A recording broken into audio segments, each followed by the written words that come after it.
जी नाज़रीन अस्सलाम वालेकुम, मैं आपका host Waqas program Islamabad diary के साथ। और इतना खूबसूरत मौसम, जिससे इस्लामाबाद के बारे में हमेशा मैं ये बात मेंशन करता जाऊँगा कि इस्लामाबाद का मौसम जो है वो हमेशा खूबसूरत होता है।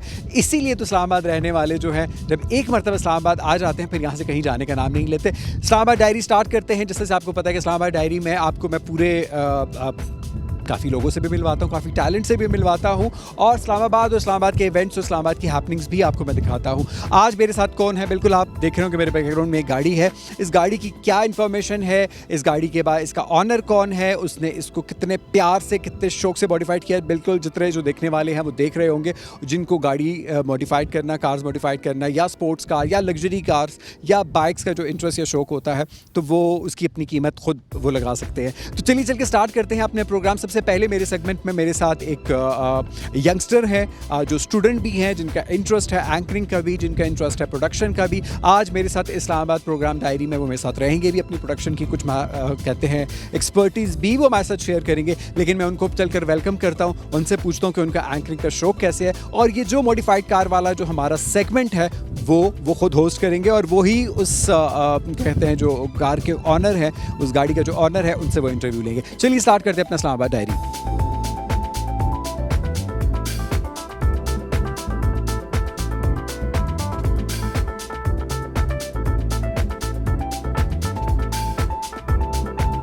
खूबसूरत हवा चल रही है और आपने कुछ क्लिप्स तो देख भी लिए होंगे गाड़ी के। और अब मैं वेलकम करूंगा उस यंग टैलेंट को जिसने इंटरेस्ट शो किया और मतलब यहाँ पे आने का, और क्या कहते हैं यहाँ पे ऑडिशन देने का। काफ़ी टाइम से मैं उसको इशारे करूँ कि इधर आ जाओ, लेकिन वो आ ही नहीं रहा है, इस खूबसूरत मौसम को एंजॉय कर रहा है। अस्सलाम वालेकुम, कैसे हैं आप? वालेकुम अस्सलाम, अल्हम्दुलिल्लाह। आपका नाम? खुशहाल खान। खुशहाल खान, आपने इस्लामाबाद डायरी में ऑडिशन देने का और मतलब यहाँ पे अपनी प्रोडक्शन की, अपनी फिल्म मेकिंग की कुछ एक्सपर्टीज़ दिखाने का कहते हैं इंटरेस्ट शो किया है। तो कैसे आपका interest video production and hosting and media की तरफ आया? मैं BS पढ़ रहा हूँ कंप्यूटर साइंस। तो मुझे मीडिया में पहले से ही शौक था। मैं वीडियोज़ वगैरह सिनेमैटिक्स बनाता था 2022 से 2021 से। तो तब मेरे पास अच्छा इक्विपमेंट नहीं था, मेरे पास सही फ़ोन है। तो अब मैं सिनेमैटिक्स, हिस्टोरिकल प्लेसेस की मैं वीडियोस बनाता हूँ, गाड़ियों को मैं बनाता हूँ। गाड़ी में मुझे पहले से बहुत ज़्यादा इंटरेस्ट है। आप बेसिकली कहाँ से? I am from Nowshera. अच्छा, नौशहरा, पुख्तून लका पुख्तो वेलश है। यस। हाँ, हमारे साथ भाई पठान है। अब मैं माइक इनको दे दूंगा कि नेक्स्ट ये सेगमेंट स्टार्ट कर लें, और इतना वेट आप भी कर रहे हैं तो ये भी स्टार्ट कर लें। थैंक यू क्रिएटिव टीवी कि आपने मुझे चांस दिया ऑडिशन के लिए। मैं ख़ुद भी मीडिया का बहुत शौक रखता हूँ, और आगे आप देखेंगे मेरे सिनेमैटिक शॉट्स भी। और मेरे साथ अभी अबदार बैठे हैं, तो उनसे पूछते हैं उनके गाड़ी के बारे में। जी, ये गाड़ी 1980 मॉडल है, टोयोटा कोरोला, और ये जापान इंपोर्ट है।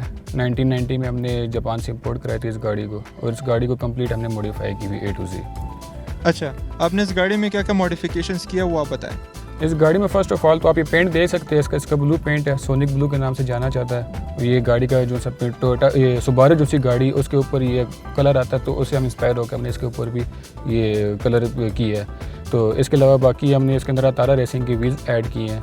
तो बाहर वाइट बॉडी थोड़ी सी बनाई है गाड़ी को, बाहर से हमने जो सोबर लुक बनाई है, इसकी कंप्लीट पेंट की है, अंदर से भी पेंट की है, बाहर से भी पेंट किया, अंदर से अपनी ओरिजिनल हालत में कंप्लीट, कोई हमने ऐसी वैसी कोई चीज़ नहीं छेड़ी।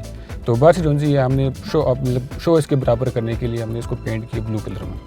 अच्छा, आपके गाड़ी के पार्ट्स आपने कहाँ से सोर्स किया और क्या क्या मुश्किलात फेस करनी पड़ी हैं? गाड़ी के पार्ट्स को बहुत टाइम लगा है इसको सोर्स करने में। लाइक हमें इस गाड़ी को बिल्ड करने में 3 साल लगे हैं, क्योंकि पुरानी गाड़ी है, पुरानी गाड़ी का पार्ट जो उनसे वो बहुत मुश्किल से सोर्स होते हैं। अभी चाइना का माल तो बहुत पड़ा हुआ है पाकिस्तान में। चाइना के अगर जैसे कि ये शीशे नज़र आ रहे हैं आपको, ये शीशे ये ओरिजिनल गाड़ी के टोयोटा कंपनी से आते हैं, गाड़ी के साथ लगे हुए। ये हमने गाड़ी से उतरवा के लगाए हैं। तो इस तरह की हमने सारी चीज़ें A to Z, आप इंटीरियर भी देख सकते हैं, बाहर से भी गाड़ी को देख सकते हैं। हमने इस तरह की सारी चीज़ें अपनी ओरिजिनल लगाई हैं। बीच में 2-3 चीज़ें जो सी ऐसे हमने ऐड की जो कस्टम बनाई है लुक बनाने के लिए। बाकी हमने कम्प्लीटली जो सा है इसको ओरिजिनल पार्ट सोर्स किए हैं, और उसको सोर्स करने के लिए बहुत टाइम लगता है आपको। अब मैं चाहूँगा कि अबदार इस गाड़ी के बारे में ख़ुद डिटेल्स बताए सबको। अस्सलाम वालेकुम, मेरा नाम अबदार दावड़ है और मेरा ताल्लुक़ वज़ीरिस्तान से है, और करंटली हम इस्लामाबाद के अंदर मेरी गाड़ी के शूट कर रहे हैं, जिसके अंदर मैं आपके कंप्लीट गाड़ी की मॉडिफिकेशन डिटेल्स बताऊंगा। तो इसमें फ़र्स्ट ऑफ ऑल अब चले जाते हैं कि मेरा इंटरेस्ट कैसे बने इस गाड़ी में। ये गाड़ी थी हमारे पास 1990 से, 1980 मॉडल गाड़ी, ये 1990 से मेरे पास थी। मेरे पास ही बेसिकली मेरे वालिद साहब की मेरी फर्स्ट गाड़ी है। तो इसी तरह मैंने ये सोशल मीडिया पे देखा कि 98 की 70 जो सी है बहुत बेहतरीन लोग तैयार कर रहे हैं। उस टाइम पाकिस्तान में बहुत कम लोगों ने तैयार की थी। मैं मोस्टली ये बात जापान के लोगों को देखता था, तो उन्हीं से मैं इंस्पायर हुआ। तो मैंने कहा कि गाड़ी तो वैसे भी मेरे पास अवेलेबल है, तो मैंने सोचा कि उन्हें गाड़ी की कंप्लीट मॉडिफिकेशन करते हो उस तरह की जिस तरह उन्होंने जापानीज़ से कन्वर्ट की थी। तो इसमें ये कि बहुत टाइम लगाया हमने बिल्ड करने में, ऑलमोस्ट 3 ईयर्स इस पे लगे हैं। इस गाड़ी के मेन इशू ये है कि ये 80 मॉडल है और पाकिस्तान के अंदर इसके सामान ढूंढना सोर्स करना बहुत मुश्किल है। ओरिजिनल सामान चाइनीज़ तो मिल जाता है, चाइनीज़ आपको हर जगह से मिल जाएगी, लेकिन ओरिजिनल जो जापान सामान है ना वो बहुत मुश्किलों से मिलता है। इसके अंदर ये कि हमने कंप्लीट मॉडिफाई किया, लाइक इसका कंपनी का कलर जो सा था वो रेड था, तो उसके बाद हमने इसको ब्लू पे कन्वर्ट किया है। तो इसके अंदर हमने कंप्लीट, हमारे पास गाड़ी कंप्लीट फिट गाड़ी थी जिसके अंदर हमारे पास ना रस्टी था ना कुछ था, फिर भी हमने गाड़ी को कंप्लीट स्क्रैच किया है, उसके सारी चीज़ें से उतारी है हमने, पेट शेट complete, tent paint A to Z हर किस्म की चीज़ हमने इसके अंदर कंप्लीट की है।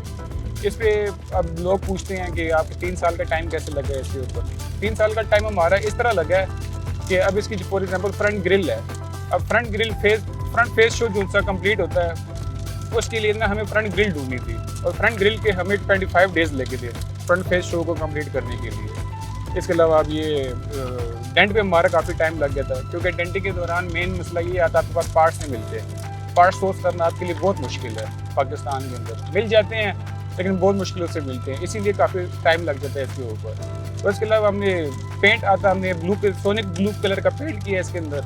अब हम सुबारू जो सी गाड़ी है उससे हम इंस्पायर हुए थे, हमने कहा था कि चलो ये पेंट हम इसके ऊपर लगा लेते, चेक कर लेते कि कैसा पेंट आता है इसके ऊपर। तो अब इसके अलावा बाकी हमने जैसे कि ये शीशे आ गए, ये शीशे चाइना के नहीं है, ओरिजिनल इस गाड़ी के जो कंपनी से आते हैं ये वो है। इसको हमें ढूंढने में तकरीबन ऑलमोस्ट 15 to 20 डेज़ लगे थे।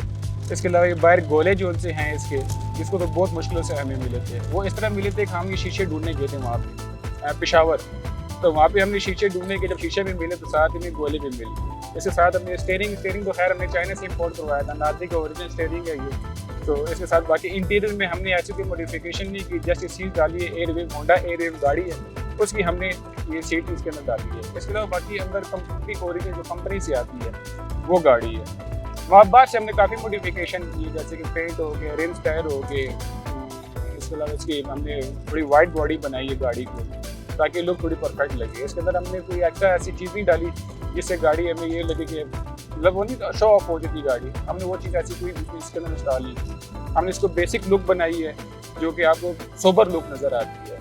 अब इसके अंदर बाहर हमने जो से रिम्स ऐड किए हैं वो ऑलमोस्ट ऐसा था कि पाकिस्तान के अंदर अब फर्स्ट गाड़ी थी जिसके अंदर ये रिम्स ऐड हुए हैं। तारा रेसिंग के रिम व्हील है इसके अंदर 15, फ्रंट जो सा है वो 9 JJ है, बैक जो सा है वो 10 JJ है। तो इसके साथ हमने टायर्स इसके ऊपर जो से हमने ऐड किए हैं, टायर्स ऐसे ऐड किए हमने कि इसका 45 और 190 का साइज़ है इसका जो 15, तो जो कि मतलब बहुत मुश्किल होता है उसको स्ट्रेच करके ऊपर बैठाना, क्योंकि ये स्ट्रेच हो जाते हैं। तो ये आम बंदा अगर उसके हवा वगैरह पे निकल जाए तो आम बंदा इसको नहीं ऊपर चढ़ा सकता टायर को। तो अगर एक दफ़ा मसला आया था हमारे पास कि यार इस टायर का इशू बन गया था, तो हमने टायर खोला था, हम गए थे सुल्तान के कुपिंडी में, तो हमने वहाँ से स्ट्रेच करवाया था इस टायर को। मतलब इस तरह की काफ़ी चीज़ें आ जाती है बीच में कि जो कि हमारी थोड़ा बहुत मुश्किल बनती है।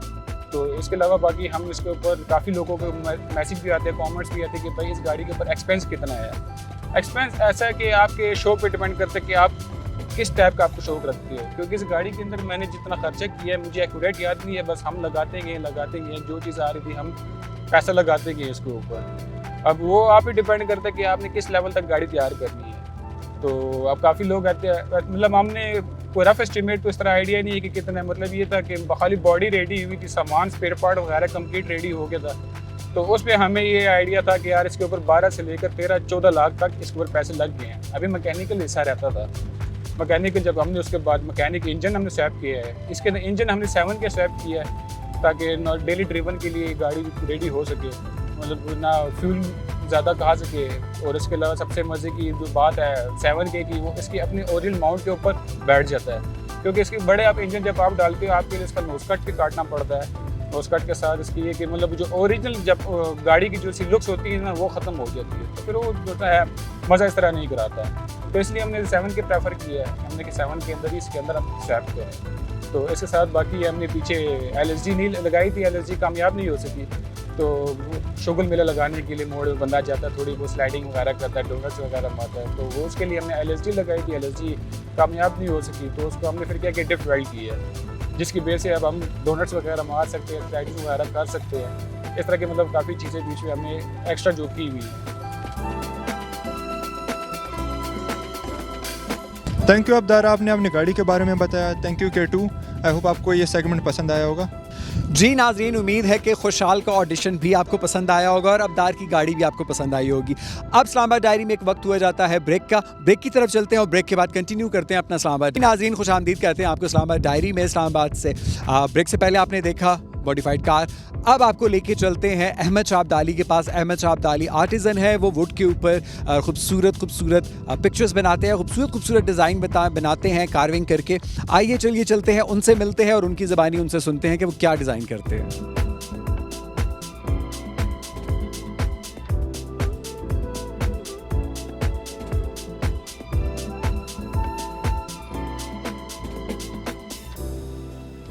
जी नाजरीन, वेलकम आपको इस सेगमेंट के लिए। और जैसे से आपको पता है कि इस्लामाबाद डायरी में मैं घूम के इस्लामाबाद हर जगह, आर्टिस्ट हो या कोई स्पोर्ट्स लवर हो, बाइक्स का, कार्स का, या कोई इवेंट हो, उसको हम कवर करते हैं। इस वक्त मैं मौजूद हूँ एक वर्कशॉप पे। मैं उनको वेलकम करूँगा, अहमद शाह अब्दाली साहब को। अहमद शाह अब्दाली साहब, आप कैसे हैं?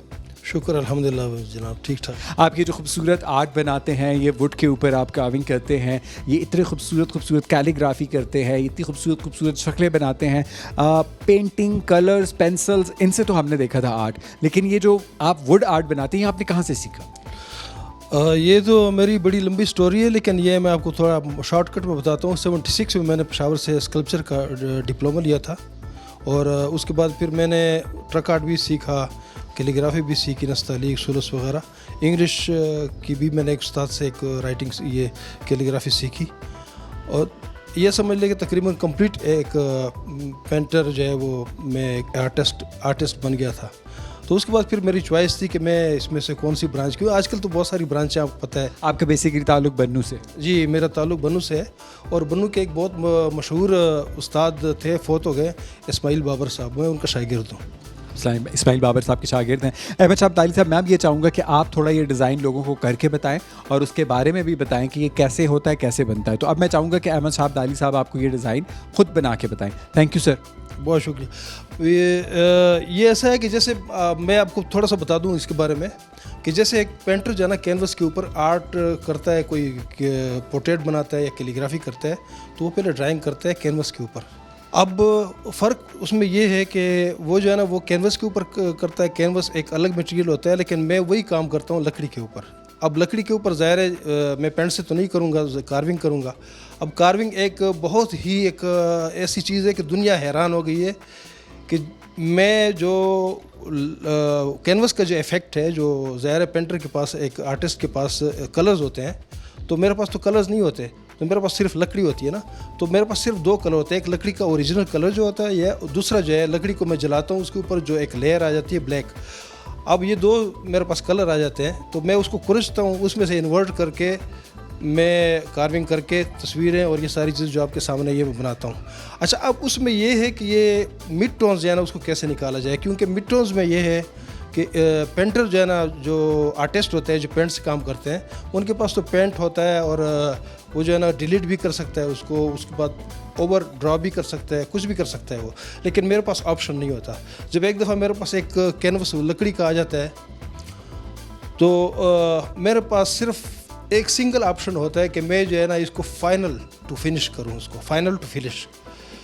तो फिर मैं लकड़ी कुरसता हूँ, जिस तरह आप ये देख रहे हैं पीछे, ये जो है ना ये लकड़ी है, ये कैनवस से पूरा, आप ये समझ लें पूरा बोर्ड है लकड़ी का। और ये लकड़ी वही लकड़ी है जो आम तौर पे इस्तेमाल करते हैं, लेकिन ये इम्पोर्टेड है, केल कहते हैं इसको। अब इसका कलर जो है ना ये होता है वाइट, ठीक है।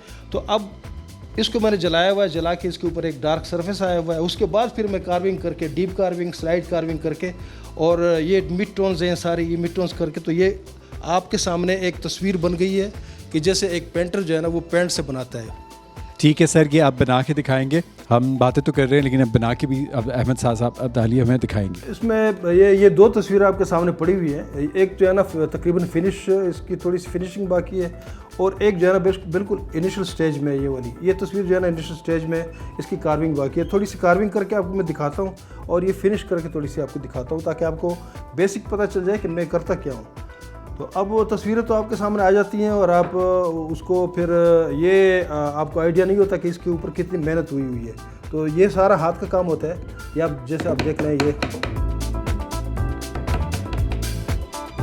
इसको कहते हैं ये डीप कार्विंग है। ये उसकी पहली स्टेज है, यानी लकड़ी का जो बोर्ड है वो, और उसके बाद फिर उसके ऊपर ड्राइंग करने के बाद फिर डीप कार्विंग एक स्पेसिफाई करते हैं हम कि डीप कार्विंग कहाँ पे होनी है। जिस तरह इसकी डीप कार्विंग यहाँ पे हो चुकी है, ये सारी डीप कार्विंग है, और इसी तरीके से यहाँ पे भी ये जो बना रहा हूँ इसकी डीप कार्विंग यहाँ पे होनी है। डीप कार्विंग के बाद फिर ये फर्नेस में जाएगी। फर्नेस में जाने के बाद फिर इस तरह डार्क कलर इसका हो जाएगा, जिस तरह ये डार्क कलर है।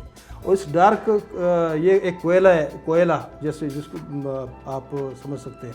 तो ये कोयला बन जाता है, इसके ऊपर सरफेस आ जाता है, इसको हम कुरचते हैं। कुरचने के बाद फिर ये मिड टोन्स निकालते हैं। अब वो भी आपको बताऊंगा कि मिड टोन्स कैसे निकालते हैं, और ये भी आपको बताऊंगा कि इसको फिनिश करने के लिए हम कौन कौन से, जिस तरह पेंटर एक लाइट मारता है इस तरीके से हम कार्विंग में क्या करें ताकि इसका चेहरा जो है वो नुमाया हो जाए, तो वो भी मैं आपको बताऊँगा। तो ये डीप कार्विंग में कर रहा हूँ।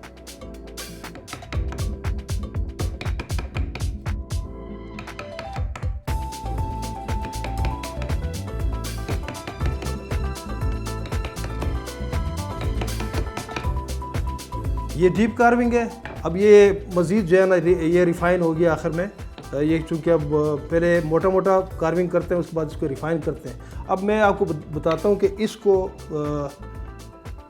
इसकी लाइट्स के लिए क्या करते हैं। जिस तरह ये सेंडर है, ये अपना खुद बनाया हुआ एक सेंडर है। सेंडर में इसको जो जिस तरह एक आर्टिस्ट जो है वो आखिर में लाइट कलर्स मार के इसको जो है ना रिफ़्रेश करता है पूरी पिक्चर को ताकि निकल आए। जिस तरह ये लाइट्स हैं, ये बालों के लाइट्स है एक करके, और उसके बाद नोज़ की जो डेप्थ होती है वो शो करने के लिए, या होंठों का जो और ये जिस तरह ये कपड़ा जो है ये वाइट है, तो इसको नुमाया करने के लिए इसको सेंड करते हैं। सेंडर, ये सेंडर के ज़रिए इसको करते हैं।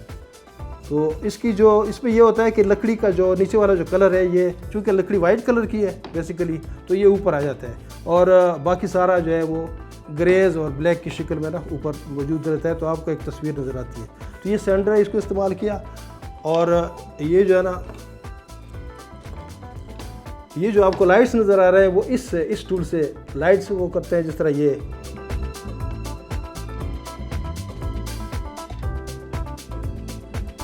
और कुछ तस्वीरें ऐसी होती हैं जिसमें जो है मिड टोन्स नहीं होते। जिस तरह ये कायद आज़म की तस्वीर है, इसमें आपको मिड टोन आपको नज़र नहीं आएगी। इसमें सिर्फ दो पोर्शन है, लाइट एंड डार्क। अब ये कैमरे की वजह से कि एक तरफ लाइट था, दूसरी तरफ डार्क है, तो उसमें यह है कि पूरा सेंडर इस्तेमाल हुआ है। जिस तरह ये पूरा सेंडर है, ये पूरा सेंडर इस्तेमाल हुआ है। ये और एक बाल इस्तेमाल करते हैं, तब जाकर एक पोर्शन पूरा लाइट आ जाता है, दूसरी तरफ से जो है ना डार्क।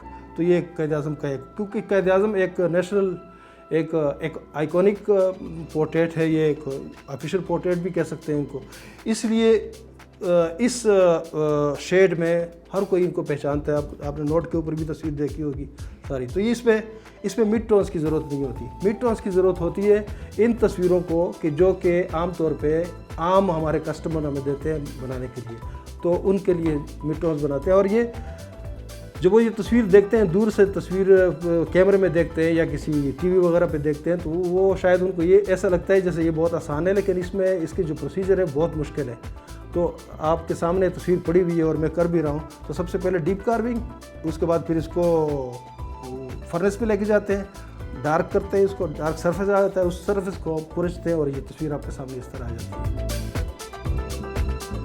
तो अब ये जो है ये तस्वीर तकरीबन जो है ना, ये इसमें आप ये समझ लें कि 5% काम रह गया इसमें। सिर्फ ये लाइट्स जो मैं ये डॉट कार्विंग कर रहा हूँ, तो ये लाइट्स सिर्फ रहती है इसमें, जब तकरीबन कोई आधा घंटे का काम है और ये लाइट्स आ जाएंगी। जिस तरह ये लाइट है, इस तरह ये इसके चेहरे के ऊपर भी ये लाइट्स आएंगी। तकरीबन आधे घंटे का काम इसमें मज़ीद है। तो ये बाकी तस्वीर ऐसे फ़ाइनल है आपके सामने। और इसकी जो प्रोसीजर है वो भी मैंने आपको बता दिया। ये जिस तरह ये डार्क ये जो डार्क कलर है यहाँ पे, ये जो है ये डीप कार्विंग है, जिस तरीके से ये मैंने ये वाली जो है मैं डीप कार्विंग कर रहा हूँ ये, तो इस तरीके से ये जो है ना ये डीप कार्विंग है, ये डीप कार्विंग ये वाली जो मैं कर रहा हूँ। उसके बाद फिर ये जो इसको जलाते हैं, मतलब ये फर्नेस में इसको टेम्पर करते हैं, तो उसके ऊपर ये सरफेस आ जाता है, जिस तरह ये ब्लैक आपके सामने है। और ये ड्यूरेबल है, ये जो है ना ये तक सालों इसको कुछ भी नहीं होता, 50-50 साल तक ये लकड़ी चल जाती है, क्योंकि ये लकड़ी इंपोर्टेड है और इसको कैलवुड कहते हैं। ये जो है ना जब बाहर से इंपोर्ट की जाती है तो इसके ऊपर एक स्टैंप होती है, और ये टेम्पर उस वक्त भी टेम्पर होती है वो जब एक्सपोर्ट करते हैं, और मैं भी टेम्पर करता हूँ, तो इसलिए ये ड्यूरेबिलिटी में बहुत ज़्यादा फ़र्क पड़ जाता है इसका। लोग आजकल ये तस्वीरें बनाते हैं शादी की और उसकी, तो वो जो है ना मेरे पास शुक्र अल्हम्दुलिल्लाह बाहर से भी ऑर्डर आते हैं इसके। तो उम्मीद है कि ये काम मेरा आपको पसंद आया होगा, और इसमें आपने सारा प्रोसीजर भी देख लिया है, तो इसकी जो ड्यूरेबिलिटी है इसके ऊपर कोई किसी तरह का कोई कॉम्प्रोमाइज़ और वो नहीं है। जी नाज़रीन, इस वक्त मैं मौजूद हूँ इस्लामाबाद डायरी F8 सेक्टर में, जिससे हम कभी F6 कभी F7 और कभी कहाँ आपको देखेंगे। लेकिन ये वाला सेगमेंट मेरा फेवरेट सेगमेंट है, क्योंकि फूड सेगमेंट हर एक का फेवरेट सेगमेंट होता है। शौरमा मुझे भी पसंद है, शौरमा आपको भी पसंद है, और शौरमा ऐसा इजी फूड है जिससे मैंने लास्ट एपिसोड में आपको बताया था कि रोल पराठा आपको मिडनाइट भी मिल जाता है बैचलर्स को, बॉयज़ को, अगर आपको क्रेविंग होती है खाने की। और इसी तरह आपको कहीं रास्ते गुजरते आपको क्रेविंग होती है कुछ लाइट सा खाने की, तो आप शौरमा ज़रूर खाते हैं, ट्राई करते हैं।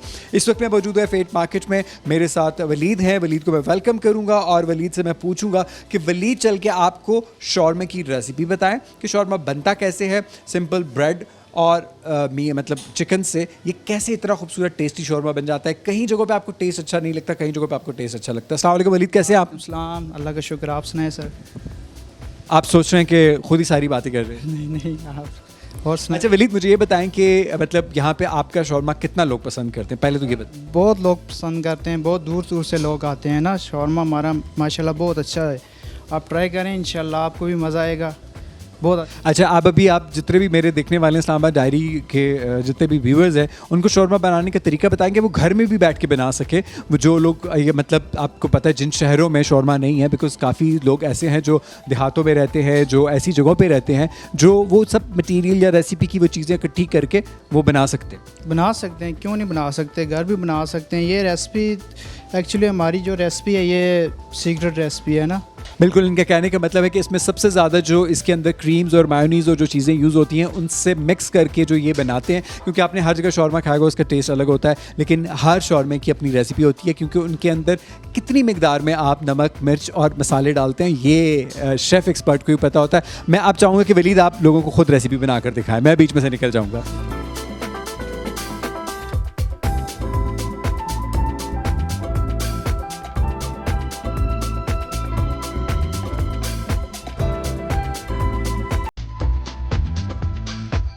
अभी इसमें चिली सॉस ऐड करेंगे।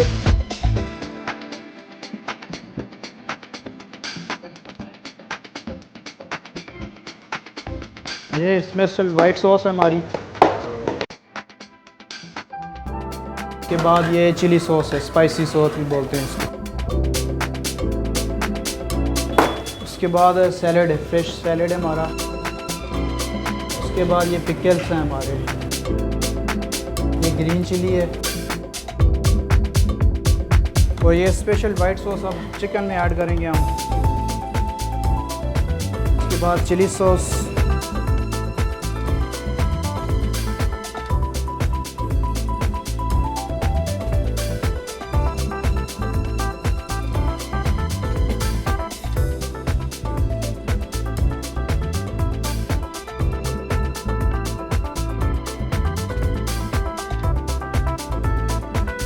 जी नाजरीन, जिस तरह से आपने देखा शौरमा रेडी हो गया, मैं तो खाने के लिए तैयार हूँ, लेकिन इसको खाने से पहले जो इसके मेरे फ्रेंड हैं उनको मैं वेलकम करूँगा।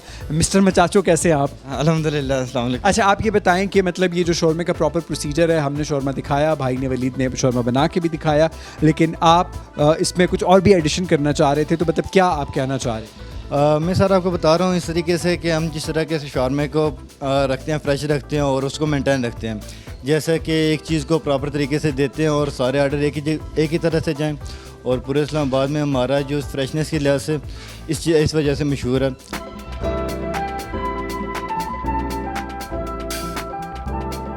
जी नाजरीन, जिस तरह से आप देख रहे हैं इस्लामाबाद डायरी, इस वक्त मैं मौजूद हूँ फूलों में मैं मौजूद हूँ। ये मैं नहीं कहूँगा कि फूलों में फूल, इस वक्त जिस तरह से आपको पता है कि इस मंथ में हमेशा बाहर का मौसम है और फूल ही फूल होते हैं, हर जगह हर सब्ज़ा ग्रीनरी नज़र आती है। फूलों की मार्केट में मैं मौजूद हूँ। मैं भाई से पूछूँगा कि वो क्या कहते हैं, ये फूल कहाँ से वो मंगवाते हैं, कौन से बागात में होते हैं, और हमें वो एक बुके बना के भी दिखाएँगे। अस्सलाम वालेकुम, क्या नाम है आपका? मोहम्मद आसिफ। आसिफ, कहाँ से आप? कसूर। कसूर। आसिफ, मुझे सबसे पहले ये बताएं कि हम इस्लामाबाद में जगह जगह पे हर सेक्टर पे ये खूबसूरत फूलों की मार्केट देखते हैं, इसके हवाले से आप क्या कहेंगे? मतलब ये फूल आप कहाँ से मंगवाते हैं? ये पत्तों की शहर से आते हैं। पतोकी में ही सारे बाग होते हैं? हाँ, पत्तोकी में भी होते हैं, इस्लामाबाद में भी होते हैं, लेकिन पत्तोकी से ही आता है ज़्यादा। अच्छा, तो ये इनके आने में ये मतलब कितना टाइम लगता है? ये फ्रेश रहते हैं? हाँ, ये पूरी रात लग जाती है और डिलीवरी होते हैं, लाहौर से आते हैं। लाहौर में मंडी लगती है इनकी, तो लाहौर से इधर आते हैं इस्लामाबाद में।